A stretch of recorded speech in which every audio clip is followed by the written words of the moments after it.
The Architect's Confession. Act 1. The Discovery. My name is Daniel Reeves. I'm 38 years old, and I design buildings that touch the sky.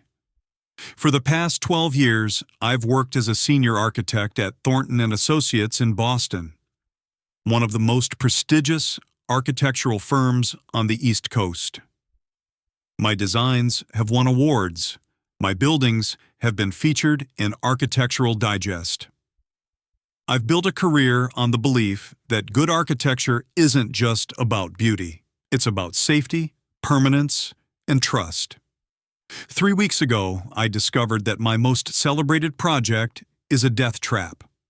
The Harborview Residences, 23 stories of glass and steel overlooking Boston Harbor. 240 apartments, 632 residents, families, children, elderly couples, young professionals starting their lives. When it opened 18 months ago, the mayor cut the ribbon. The Boston Globe ran a feature calling it a triumph of modern residential design. I stood on that stage with my wife Rachel and our 7-year-old son Tyler, feeling like I'd finally made it. I designed every inch of that building. Every column, every beam, every connection point. Or so I thought. It was a Tuesday morning when my career began to unravel. I was in my office reviewing plans for a new project, a mixed-use development in Cambridge, when my phone buzzed. Unknown number, I almost didn't answer. Mr. Reeves, this is Eric Chen. I'm a structural engineer at MIT. I hope you don't mind, but I've been studying the Harborview Residences as part of my doctoral research on lateral load distribution in tall residential structures. I leaned back in my chair, half listening. Academics contacted me occasionally. Usually they wanted interviews or access to technical drawings. That's fine, I said. What can I do for you? Well, I've noticed something unusual in the public structural plans filed with the city. The load transfer between floors 15 and 16. The connection details don't quite match the typical moment frame connections shown in the rest of the building. I was hoping you could clarify the design intent. My hand froze on the mouse. What do you mean they don't match? The bolt specifications. They're listed as 3/4-inch grade A325 bolts. But given the eccentric loading at that transition point, where the building steps back, I would have expected 1-inch grade A490 bolts, or at least additional reinforcement plates. I'm sure there's a good reason, but I couldn't find the supplementary calculations in the filed documents. The room suddenly felt smaller, warmer. I pulled up the structural drawings on my monitor, scrolling to the 15th floor connection details. My eyes found the specification line, 3/4. Grade A325 bolts, 12 on center. That wasn't right. That couldn't be right. At the 15th floor, the building transitioned from a full-width footprint to a narrower upper section, a design feature that created terraced balconies and gave the building its distinctive stepped silhouette. That transition meant the structural loads concentrated into fewer columns. The connections at that level bore more weight, more stress, more lateral force from wind loads. They needed stronger bolts, bigger bolts, more bolts. I'd specified that in my original design. I remembered the calculations, remembered the deliberate decision to use A490 high-strength bolts with reinforcement plates. I remembered because that detail had been expensive, nearly $40,000 more than standard connections. But the plans showed A325 bolts, the cheaper option, the weaker option. Mr. Reeves, are you still there? Yes, I managed. I need to review my files. Can you send me your analysis? Of course. Should I contact anyone else at Thornton about this? I don't want to raise alarms unnecessarily, but if there's a discrepancy, No, I said too quickly. Don't contact anyone. Let me look into it first. It's probably just a documentation error in the filed plans. I hung up and sat staring at my monitor. My hands were shaking. It had to be a mistake, a filing error. Someone in the permitting department had submitted an outdated revision. That happens sometimes. The construction plans were different from the as-filed plans. They had to be. I accessed our firm's project archive and pulled up the Harborview construction drawings, the actual plans that went to the contractor. I navigated to Sheet S15, Floor 15, Structural Connections. 3-4, Grade A325 bolts. 12 on center. No reinforcement plates. No upgraded specifications. Just standard connections bearing loads they weren't designed to carry. My chest tightened. I pulled up my original design files, the ones I'd created 2 years ago during the preliminary design phase. I found the 15th floor detail, 1 grade A490 bolts with 3/8 reinforcement plates. 8 on center. My specification. The right specification. But somewhere between my design and construction, it had changed. I checked the revision history. The structural drawings had been revised 4 times during construction documents. The critical change had happened in Revision 3, dated 9 months before construction began. The bolt specification had been downgraded. The reinforcement plates eliminated. I scrolled to the bottom of the sheet looking for the stamp of approval. Every revision required a licensed professional engineer's seal. The stamp was there, but it wasn't mine. It was signed by Thomas Brennan, P.E., our firm's senior structural engineer. And next to his stamp, in the notes section, was a single line of text. Value, engineering, revision per client request. Load analysis recalculated within acceptable parameters. Value engineering, the polite term for cutting costs. I grabbed my phone and called Tom's extension. It rang 4 times before going to voicemail. I hung up and walked down the hall to his office. Empty. His assistant, a young woman named Jennifer, looked up from her desk. "He's in a meeting with Mr. Thornton," she said. "Should be back around 2. James Thornton, the founder, the man whose name was on the building, the man who'd hired me 12 years ago and told me that in this firm, excellence was non-negotiable. I went back to my office and spent the next 3 hours doing calculations. Stress analysis, load distribution, seismic response, wind loads. I used every software tool we had. I checked and rechecked every assumption. The numbers didn't lie. Under standard residential loads, furniture, people, normal occupancy, the connections were adequate. Barely, but adequate. But under wind loads, especially the kind of sustained winds Boston Harbor experienced during nor'easters, the connections were overstressed by 18%. 18%. The engineering margin of safety just gone. And there was something else, something worse. The building had been designed with a tuned mass damper on the roof, a 400-ton weight suspended on springs that counteracted building sway in high winds. It was an expensive system, but necessary for a slender tower in a high-wind location. I pulled up the equipment commissioning reports from the building's opening. The mass damper section was brief, too brief. TMD system installed and functional per manufacturer specifications. I called the manufacturer directly. After 20 minutes of being transferred between departments, I reached an engineer who'd worked on the Harborview installation. "Yeah, I remember that project," he said. "Beautiful building, though we did have to make some modifications during installation." "What kind of modifications?" The mechanical room space was smaller than spec'd. We had to use a lighter damper mass to fit 300 tons instead of 400. We submitted revised performance calculations to the structural engineer of record. Should be in your files. 300 tons, 25% lighter than designed, 25% less effective at controlling building sway. I thanked him and hung up.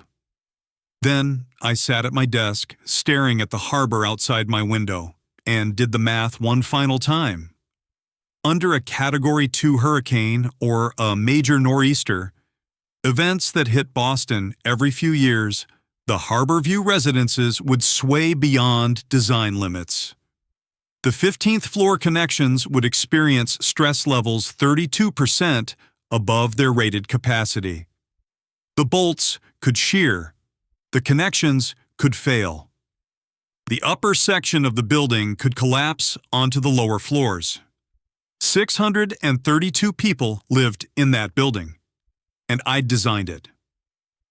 At 2:15, I knocked on Tom Brennan's office door. He looked up from his computer, a coffee cup halfway to his lips. Tom was 56, gray-haired, wearing the same rumpled dress shirt he wore every Tuesday. We'd worked together for a decade. He'd mentored me, reviewed my designs, taught me the difference between adequate and excellent. "Daniel, what's up?" I closed the door behind me and sat down. "I need to ask you about Harborview, the 15th floor connection detail." His expression didn't change, but something flickered in his eyes. Recognition, maybe regret. "What about it? Why did you downgrade the bolt specifications?" He set down his coffee cup slowly. "It was a value engineering decision. The client needed to cut costs. We ran the numbers. The connections are within code. Barely, and that's before accounting for the reduced mass damper." Now his expression changed. "How did you—" I checked. "Tom, under high wind loads, those connections are going to be overstressed by more than 30%. That building is unsafe." He stood up and closed the blinds on his office windows.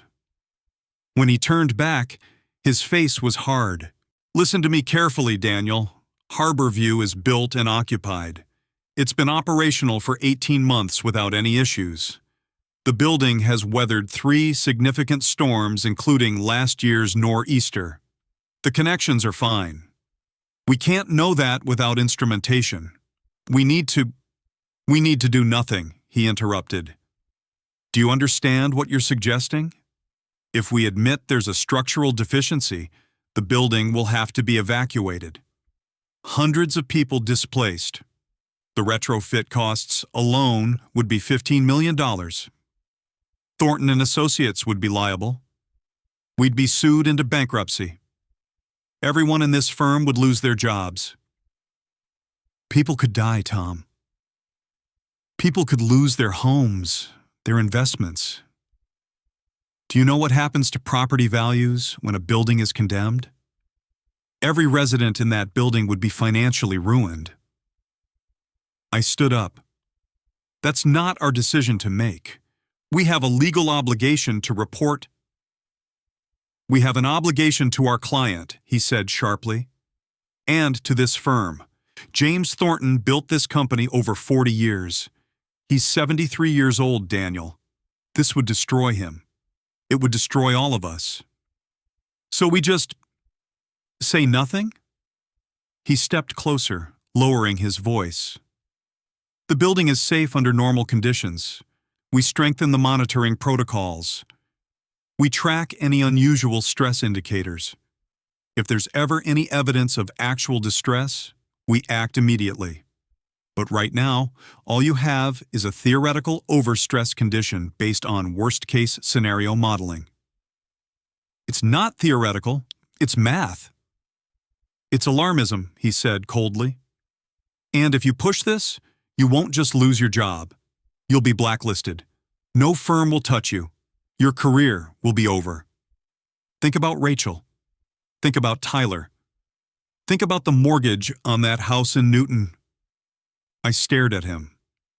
This man who'd taught me to never compromise on safety. who drilled into me that engineering ethics weren't negotiable. "You knew," I said quietly. "You've known since the building opened that there was a problem." "I know that we made difficult decisions to deliver a project on budget that has performed exactly as expected for 18 months. And I know that the worst thing we could do right now is panic." I walked to the door. My hand was on the knob when he spoke again. "Daniel, don't make me go to James about this. Don't make this into something it doesn't have to be." I left without answering. I went back to my office, gathered my laptop and files, and told my assistant I was working from home for the rest of the day. On the drive home, I kept seeing the building in my mind. 23 stories of glass and steel. 632 people. Children playing in apartments on the 20th floor. An elderly couple I'd met at the opening ceremony who'd told me they'd saved for 20 years to afford a place with a harbor view. When I pulled into my driveway, Rachel's car was already there. She usually worked until 6, but she'd been coming home early lately, tired from the pregnancy. Our second child, a daughter, due in 4 months. I found her in the kitchen making tea. "You're home early," she said, kissing my cheek. "Everything okay?" I set down my laptop bag and looked at her. My wife of 12 years. The woman who'd supported me through grad school, through the brutal hours of early career building, through every setback and success. "Rachel," I said, "I need to tell you something, and then I need your help deciding what to do." She set down her tea mug and turned to face me, and I could see in her eyes that she knew. Whatever I was about to say would change everything. So I told her. All of it. The wrong bolts, the reduced damper, the 32% overstress, Tom's warnings, the choice I had to make. When I finished, she was quiet for a long time. "What are you going to do?" she finally asked. "I don't know," I admitted. "But I need to decide soon. Hurricane season starts in 6 months." She reached across the table and took my hand. "Yes, you do know," she said softly. "You've always known. You're just scared to do it." She was right. I was terrified, because I knew that once I made the call, once I reported the deficiency to the city building department, there would be no going back. My career would be over. My reputation destroyed.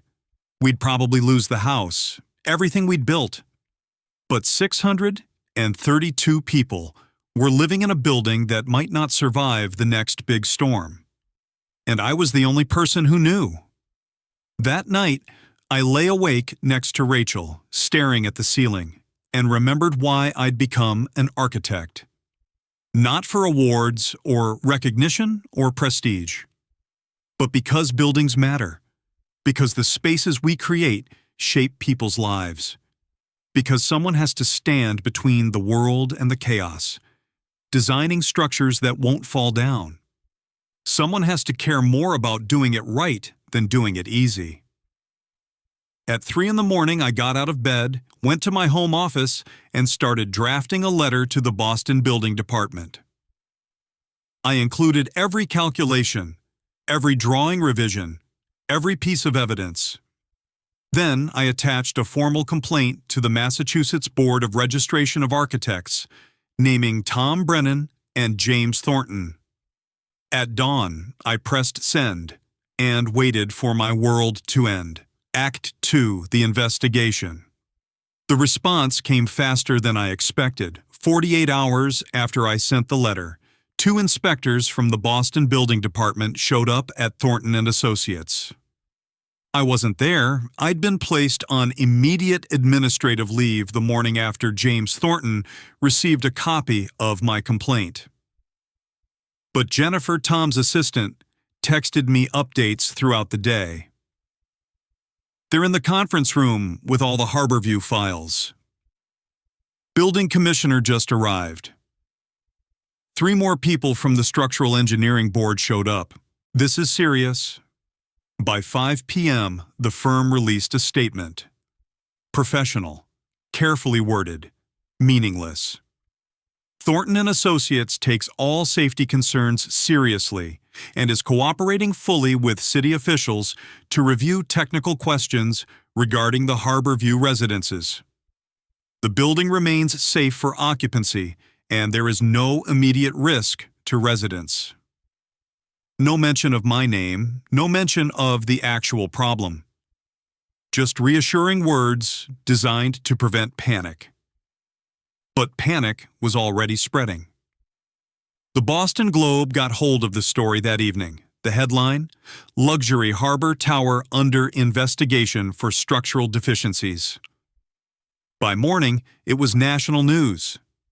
CNN ran a segment showing aerial footage of the building, while an engineering professor I'd never met speculated about catastrophic failure scenarios.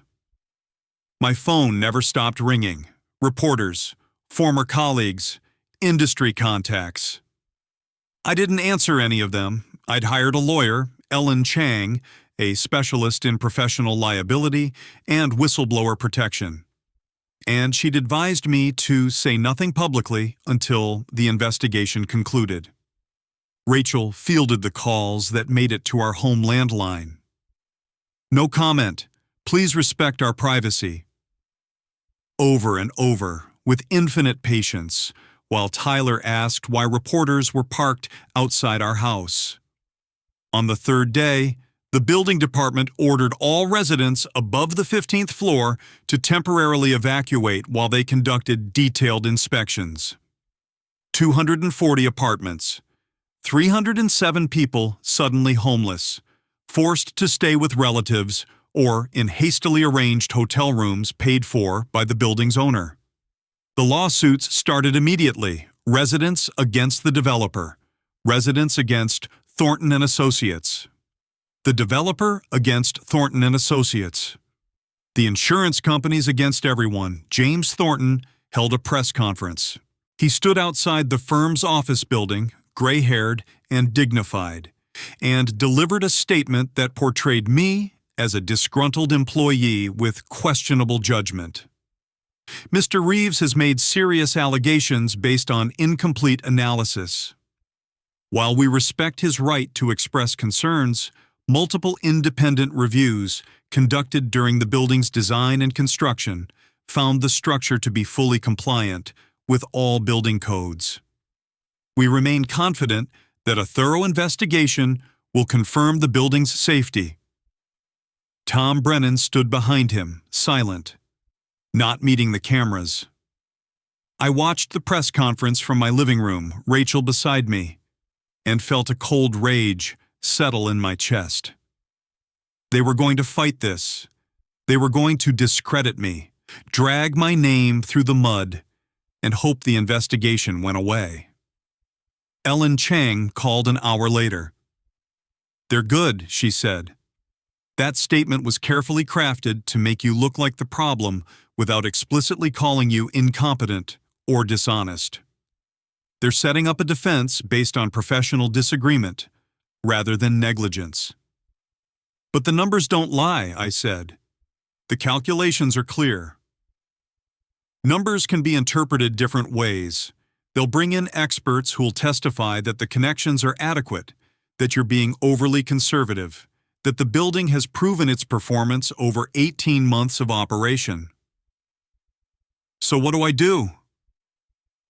You let the city inspectors do their job, and you prepare to be destroyed professionally. She wasn't exaggerating.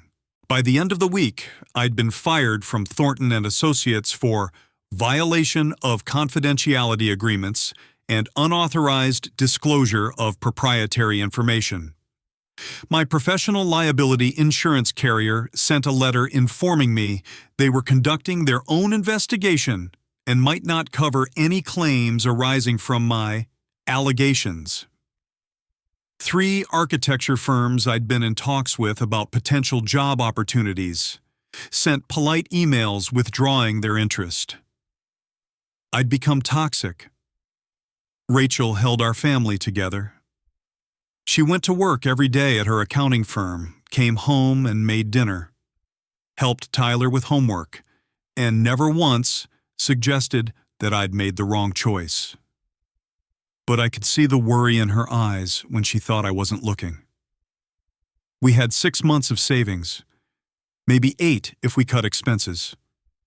After that, "We'll figure it out," she'd say, "one crisis at a time." The inspection took 3 weeks. The building department brought in forensic structural engineers, installed monitoring equipment, conducted load tests on the 15th floor connections, and reviewed every document related to the building's design and construction. I wasn't allowed access to any of it. I waited at home, reading news reports, watching my career crumble in real time, and wondering if I'd just destroyed my family's future over a problem that might turn out to be theoretical. The waiting was worse than anything else, the doubt that crept in during the sleepless nights. What if I was wrong? What if the connections were adequate and I'd just panicked? What if 18 months of successful operation proved that Tom's engineering judgment was sound and mine was overly conservative? Tyler started having nightmares. He'd wake up crying, asking if we were going to lose our house, if we'd have to move, if the other kids at school were right when they said his dad had destroyed people's lives for nothing. "Your father did the right thing," Rachel would tell him, holding him close. Sometimes doing the right thing is hard, but it's always worth it.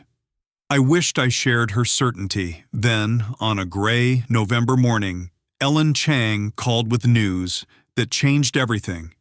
"The building department wants to meet with you. Tomorrow at 9. Daniel, they've completed their initial assessment.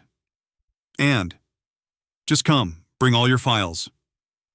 Act 3. The Doubt.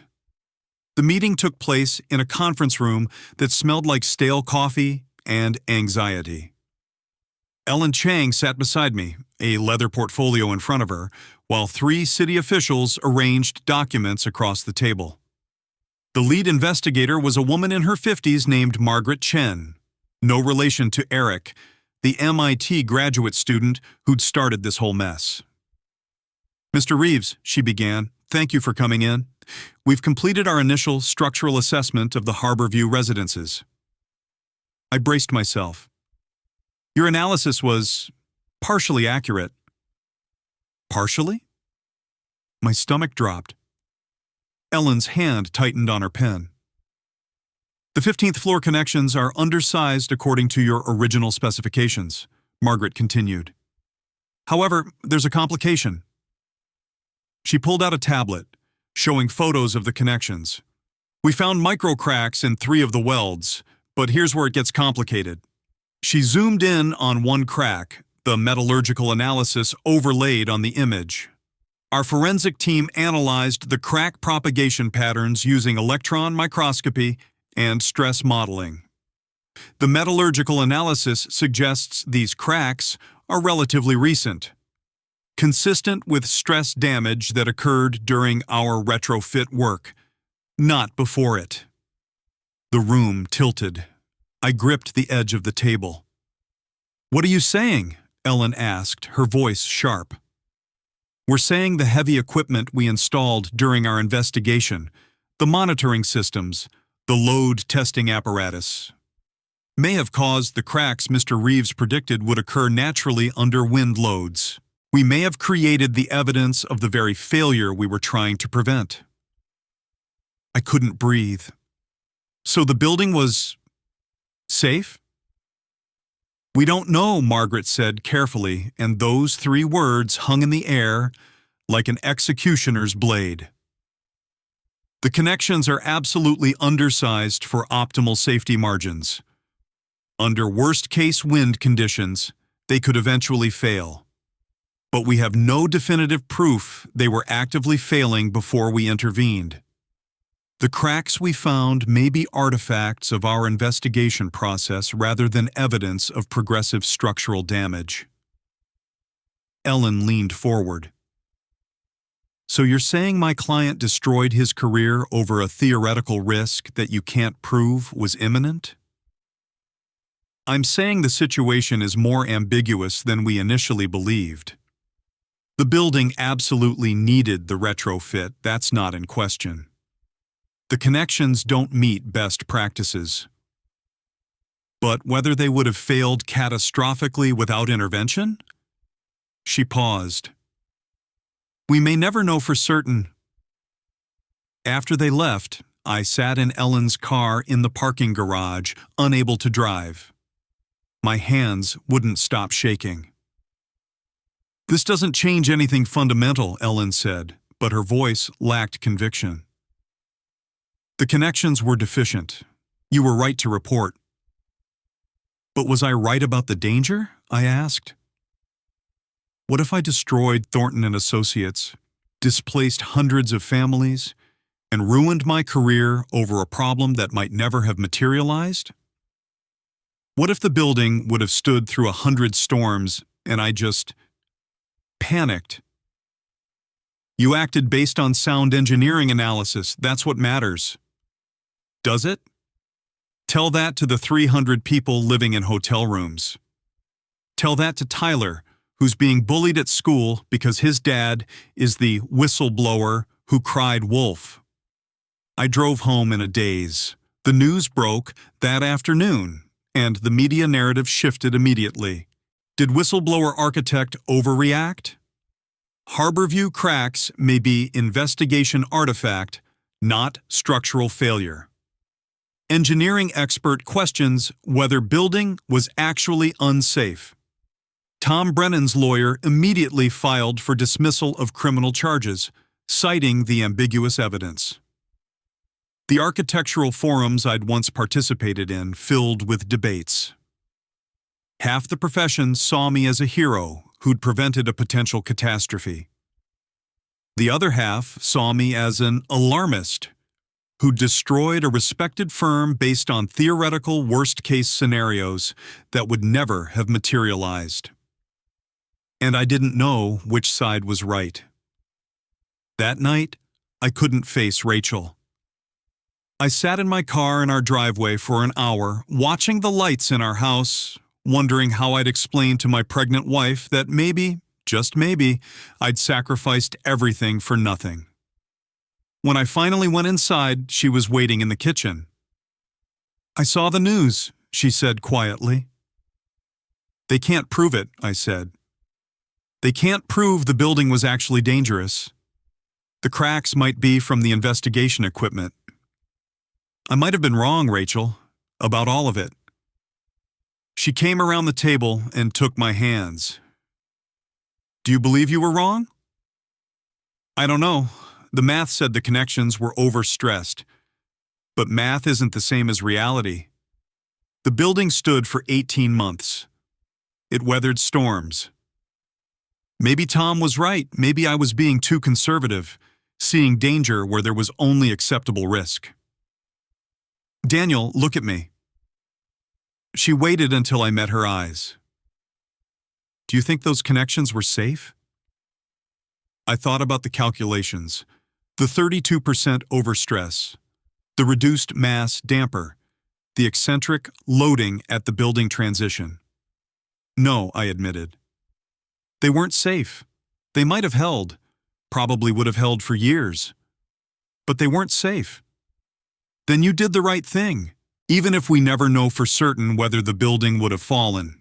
Even if those cracks were created by the investigation, you acted on the information you had. You chose to err on the side of protecting people rather than protecting your career. That's what integrity looks like. Integrity is expensive, I said bitterly. So is living with regret. But that night, lying awake while Rachel slept, I wasn't so sure. Doubt is insidious. It grows in the dark spaces of uncertainty, feeding on what-ifs and maybes. What if the building would have been fine? What if I'd destroyed lives over a problem that existed only on paper? What if I was wrong? Then, 3 days later, My phone rang with an unknown number. Boston area code. Mr. Reeves, my name is David Park. I was a welder on the Harborview project. I think we need to talk. Act 4. The Witness. David Park looked like a man carrying the weight of his conscience.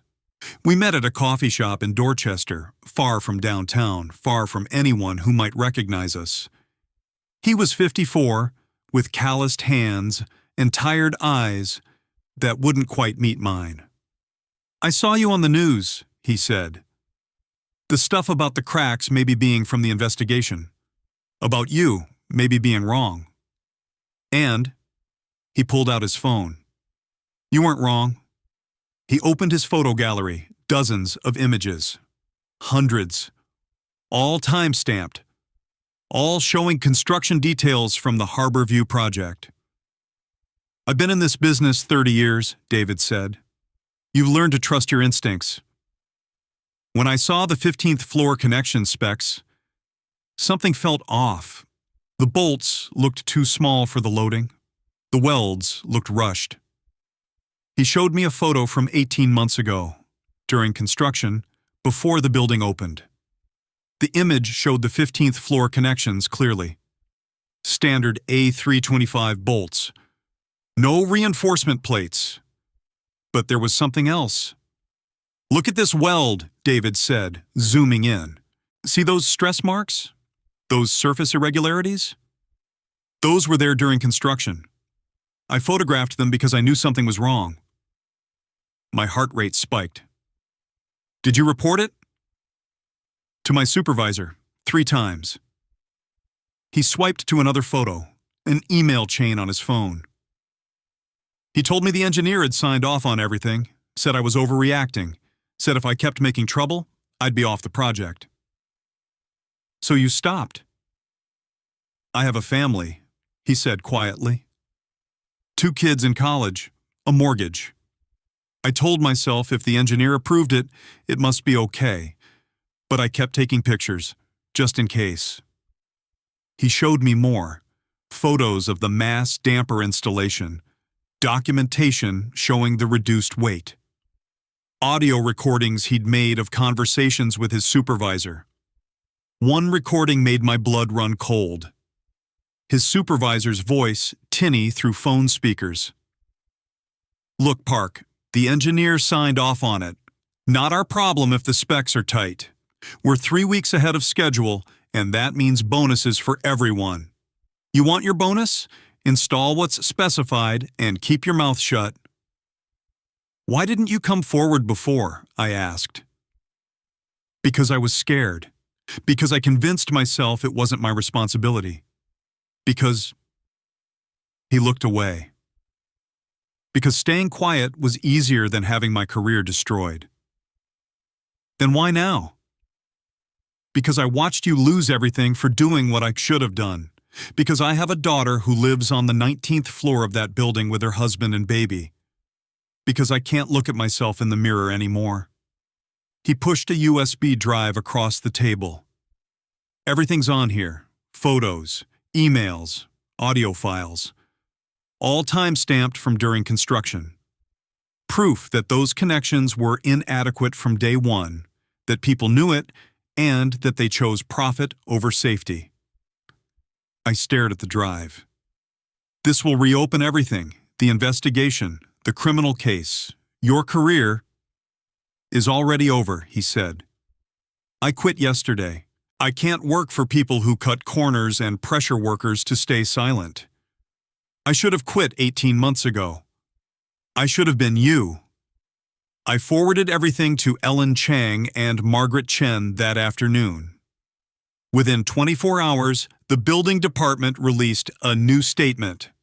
Following receipt of additional evidence from a construction worker on the Harborview project, including contemporaneous documentation of connection deficiencies, we can now confirm that the structural issues identified by Mr. Reeves existed prior to our investigation.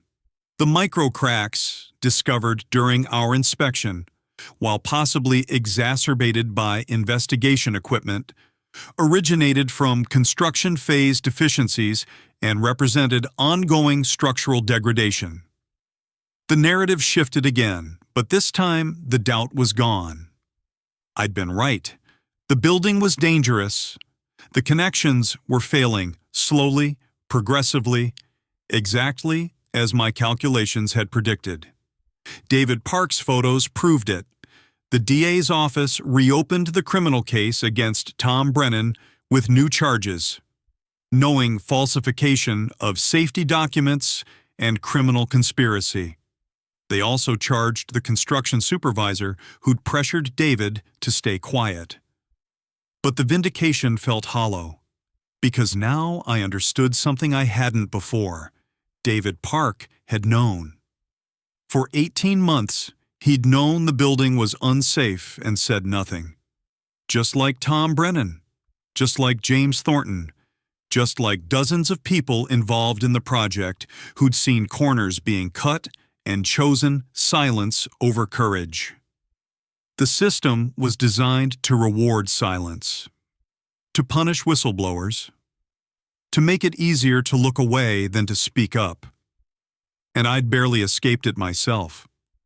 If Eric Chen hadn't called me, if I hadn't happened to check those specifications, if I'd been just a little more willing to trust Tom's judgment, I would have been complicit too. That realization kept me awake more than anything else. Asset 5, the offer. The trial was scheduled for May. Criminal charges against Tom Brennan. Civil cases against Thornton and Associates. Whistleblower protection hearings for me and David Park. The legal machinery ground forward slowly, consuming lives and careers in its wake. Tyler's 9th birthday came and went quietly. No big party, we couldn't afford it, and besides, half his classmates' parents had told their kids not to associate with that family. Rachel's pregnancy progressed. She was 7 months along now, exhausted and stressed, doctor's orders for reduced hours. I applied for jobs, 43 applications, 2 interviews, 0 offers.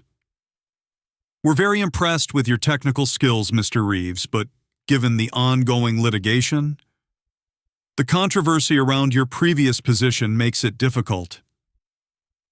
Perhaps when the legal matters are resolved. No one wanted to hire the architect who destroyed his own firm. Even being right didn't make me employable. Then, in March, a letter arrived. Heavy cream envelope, embossed with a logo I recognized immediately. Thornton and Associates. I almost threw it away unopened, but something made me look. Inside, a handwritten letter on personal stationery. James Thornton's distinctive angular script. Daniel, I'm dying. Pancreatic cancer, stage 4. 3 months, maybe less. I've spent those months thinking about what I built and what I destroyed. My firm is bankrupt. My reputation is ruined. My legacy is a building that almost collapsed, and engineers who prioritized profit over safety. But before I die, I want to make one thing right. I'm establishing a new entity, the Reeves Thornton Architectural Ethics Institute. You'll be executive director. I'm committing $5 million from my personal estate. Your mission: provide independent structural reviews, develop ethics training for architects and engineers, advocate for stronger whistleblower protections in the building industry. I'm not asking for forgiveness. I don't deserve it. But I'm asking you to build something better from the ashes of what I destroyed, to create the safeguards that should have existed, to be the conscience I failed to be. Please come see me. We don't have much time. James Thornton, I read it 3 times, then handed it to Rachel. He's dying, I said. She scanned the letter. And he wants to buy absolution. Or make amends. By linking his name to yours forever? Daniel, this is manipulation. He's trying to rehabilitate his reputation through your integrity. Maybe. Or maybe he's giving me the resources to actually change things. $5 million could fund ethics programs, pay for structural reviews, support other whistleblowers who can't afford to lose everything like I did. And if you say no, the money goes to charity. The opportunity dies with him. Rachel sat heavily, pregnancy making everything harder. What do you want to do? I want to say yes, but I don't know if that's pragmatism or selling out. Then go see him. Listen to what he has to say. Then we'll decide together. James Thornton's home was in Beacon Hill, an elegant brownstone that whispered old Boston money. A hospice nurse answered the door. He's been waiting for you, she said. Good days are rare now. James looked like death incarnate. Gaunt, yellowed, oxygen tubes trailing from his nose. But his eyes were sharp when they found mine. Daniel, you came. I came to listen, not to agree. Fair. He gestured weakly to a chair. Sit, let me tell you what dying teaches you. For 90 minutes, he talked, about building a firm from nothing, about early years of scrupulous ethics and hard-won reputation, about the slow erosion of values as growth and profit became paramount, about how just this once becomes just how we do things. I taught Tom to cut corners, he said. Not explicitly, never explicitly, but by rewarding fast, cheap work and penalizing expensive thoroughness, by celebrating projects that came in under budget and questioning projects that prioritized safety margins over cost savings. I created a culture where Harborview was inevitable. You could have changed it, I said. I should have. But change is hard when you're comfortable, when you're successful, when you've convinced yourself that you're one of the good ones. He coughed, a rattling sound. That's the real danger, Daniel. Not overt corruption, but slow compromise. Death by 1,000 small choices. He pulled a folder from the table beside his chair. This is the charter for the Institute. Your name comes first, Reeves Thornton, not Thornton Reeves. You have full operational control, board oversight to ensure the mission stays pure. My name appears only as founding donor in memoriam. I opened the folder, read the mission statement. To ensure that architectural and engineering integrity is never compromised by economic pressure, organizational culture, or professional convenience. To support those who speak up when others stay silent. To create the systemic safeguards that protect both buildings and the people who design them. Why me, I asked. Because you paid the price. Anyone can have principles when they're cheap. You held yours when it cost everything. That's the only kind of person who can do this work. And what do you get out of it? The knowledge that I didn't leave only destruction, that in some small way, I helped build the solution to the problem I created. He met my eyes. I can't undo Harborview, can't give you back your career or your reputation. But I can give you tools to prevent the next Harborview, to protect the next Daniel Reeves before they have to choose between their career and doing right. I looked at this dying man, mentor turned, villain turned. What? Penitent? Opportunist? Both? I need to think about it, I said. That's all I ask, but Daniel? He stopped me as I reached the door. Whatever you decide, you should know. Tom Brennan wants to help. He asked me to tell you that if you say yes, he wants to be part of it. Ethics advisor, teaching others not to make his mistakes. I drove home through Boston streets that suddenly felt foreign. The city where I'd built my career, where I'd lost everything, where maybe, just maybe, I could build something new from the wreckage. Rachel was waiting. I told her everything. "What does your gut say?" she asked. "That it's complicated. That James is both genuinely repentant and strategically rehabilitating his legacy. That the money could do real good. That linking my name to Thornton's feels like betraying everything I fought for. All of that. At once." "Then we make a decision based on what accomplishes the most good," Rachel said. "Not on what feels pure. Purity is a luxury we can't afford right now." I thought about David Park, who'd stayed silent for 18 months. About the contractor in Houston who'd lose everything if I couldn't support him. About the next young architect who'd discover a deficiency and have to choose between career and conscience. About the $5 million that could protect them. I called James Thornton the next day. "I'll do it, on 3 conditions." "Name them." "First, Tom Brennan joins as Senior Ethics Advisor. If this is about redemption, it includes both of us.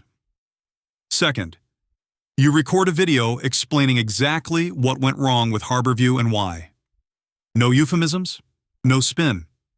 That becomes our core training material. Third, David Park gets a job as Site Integrity Inspector. We reward the people who speak up, not just punish those who don't." Silence, then. "Deal. All of it." James died 6 weeks later. His video testimony, recorded 3 days before he lost coherence to pain medication, was brutal in its honesty. He outlined every decision that had led to Harborview, every cultural norm that had prioritized profit over safety, every moment he'd chosen comfort over courage. It became the foundation of everything we built afterward. Aced 6, the foundation. 5 years after Harborview, I stood in our institute's conference room overlooking Boston Harbor. The Reeves Thornton Institute had grown to 42 employees. We'd reviewed 317 projects, identified structural deficiencies in 43, prevented at least 6 potential catastrophic failures. The retrofitted Harborview Residences stood across the harbor, occupied again, safer than it had ever been. Sometimes I looked at it and felt pride. Sometimes I felt the weight of what it had cost to make it safe. Tom Brennan worked 3 floors down, running ethics training programs for engineering firms. He'd lost his license permanently, but found something more valuable: purpose. His seminars were brutal, unflinching examinations of how good engineers made terrible choices. They were also the most requested programs in the industry. We weren't friends. Probably never would be, but we'd built something important from our shared failure and redemption. David Park managed our field inspection team, teaching other inspectors that speaking up was not just permitted but expected, celebrated, rewarded. Rachel had delivered our daughter Emma 4 years ago. Tyler was 13 now, proud of his father in ways that still surprised me. The financial stress had eased. We'd rebuilt differently than before, but stronger. Everything should have felt like victory. But that morning, I'd received an email that gnawed at me. "Mr. Reeves, I'm a contractor in Houston. Reported structural issues on a residential project last month. Your institute verified the deficiency. Project delayed 9 months. Budget overrun $8 million. I was fired yesterday. Developer put me on a blacklist. No one in Houston will hire me." I did exactly what you taught. I spoke up. And it destroyed my career. How do I keep going when doing right costs everything? Marcus Webb. Tom found me staring out at the harbor. "You've got that look," he said. "What's wrong?" I showed him the email. Tom read it, face darkening. "We created a system where people can report problems. But we didn't solve the fundamental issue. that reporting problems still carries massive personal cost. So what do we do differently? I don't know, but Daniel, maybe we need to accept that integrity is expensive, that doing right will always cost something. We can try to reduce that cost, but we can't eliminate it. That's not good enough? Maybe it has to be. Maybe that's the truth we don't want to face, that creating a safe built environment requires people willing to sacrifice for it. I thought about that for days, about Marcus Webb losing his career, about David Park's 18 months of silence, about my own destroyed reputation that had only partially rebuilt. Then I had an idea. What if we paid people to report problems? I asked Rachel that night. What? The Structural Integrity Incentive Program. We approach insurance carriers. They save millions when buildings don't collapse. We get them to fund a reward system for anyone who reports genuine safety issues. Contractors, engineers, inspectors, anyone. Whistleblower protection plus financial compensation. That's actually interesting. You're changing the incentive structure. Instead of relying on people to sacrifice themselves, we make integrity profitable. Or at least less financially catastrophic. It took 18 months to build. 10 insurance carriers contributed to a pilot fund. We established verification protocols. Legal protections.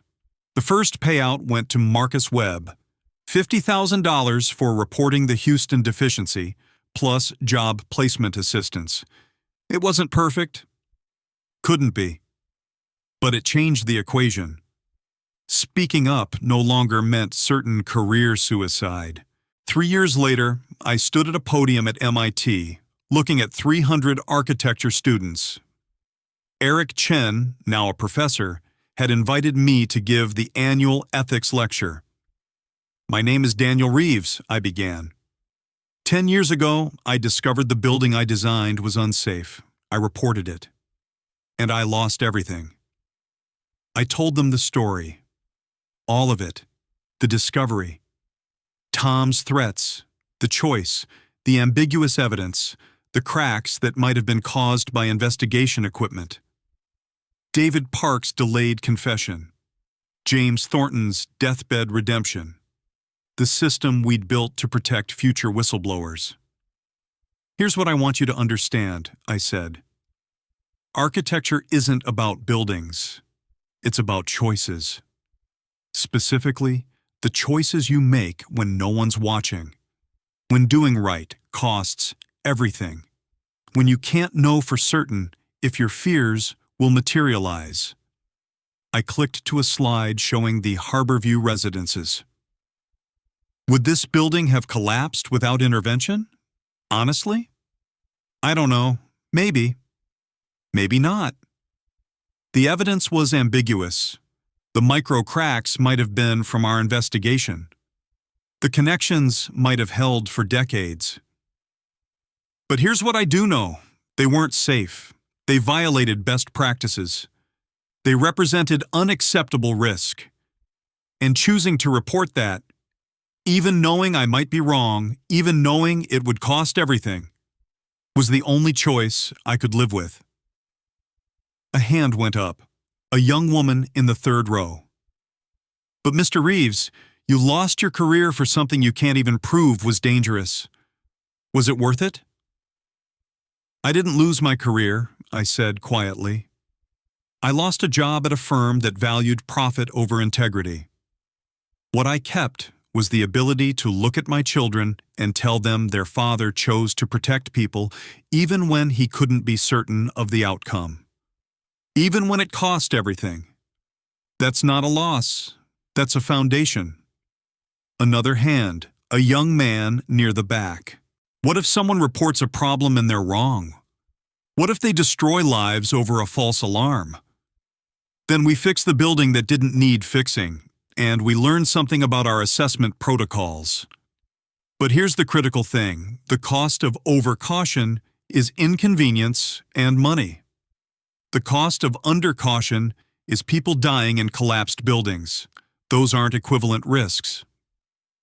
After the lecture, a young man approached me hesitantly.